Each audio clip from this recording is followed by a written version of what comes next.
நம்ம எல்லாருக்குமே நம்ம ஊர்ல இருக்கிற குணா குகையும் தெரியும், மஞ்சுமேல் பாய்ஸ்ல வர அந்த குகையும் தெரியும். ஆனா இங்க அமெரிக்கால ஒரு இன்ட்ரெஸ்டிங்கான ஒரு குகை இருக்கு அப்படின்னு சொல்லி எங்க ஃப்ரெண்ட்ஸ் வந்து கூட்டிட்டு வந்தாங்க. சரி என்னதான் இருக்கு அப்படின்னு பார்க்கலான்னு உள்ள வந்தா உண்மையிலேயே செம்ம இன்ட்ரெஸ்டிங்கா இருந்துச்சுங்க.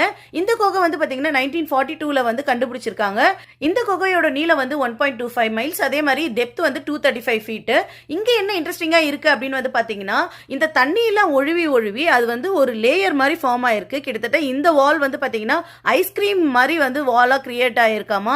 இங்க பாருங்க, இந்த குச்சி குச்சியா நிக்கிற மாதிரிலாம் இருக்குல்ல, இது எல்லாமே வந்து அந்த குகைக்குள்ள இருந்து ஒழுகுன அந்த தண்ணி தான் வந்து இந்த மாதிரி கிரியேட் ஆயிருக்கு. நீங்களே பாருங்க. உடனே எங்க வீட்டு குட்டீஸ் எல்லாம் வந்து இது உண்மையிலே தண்ணி தானா அப்படின்னு வந்து செக் பண்ண ஆரம்பிச்சிட்டாங்க.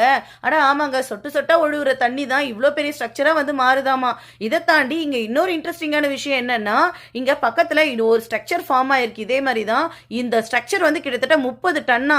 அது பாக்குறதுக்கு பாத்தீங்கன்னா அந்த இடத்துல தொங்கிட்டு இருக்கிற மாதிரி இருக்குங்க.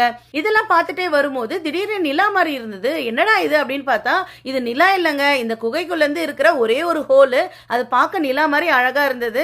இந்த குகைக்குள்ள வந்து பாத்தீங்கன்னா கிட்டத்தட்ட 52 டிகிரி டெம்பரேச்சர் வந்து மெயின்டைன் பண்றாங்க. இதை மொத்தமா சுத்தி பார்க்கறதுக்கு வந்து ஒரு 45 மினிட்ஸ் ஆகும். ரொம்பவே என்ஜாய் பண்ணும். உங்களுக்கும் பிடிச்சிருக்கும்னு நினைக்கிறேன். தேங்க்ஸ் ஃபார் வாட்சிங்.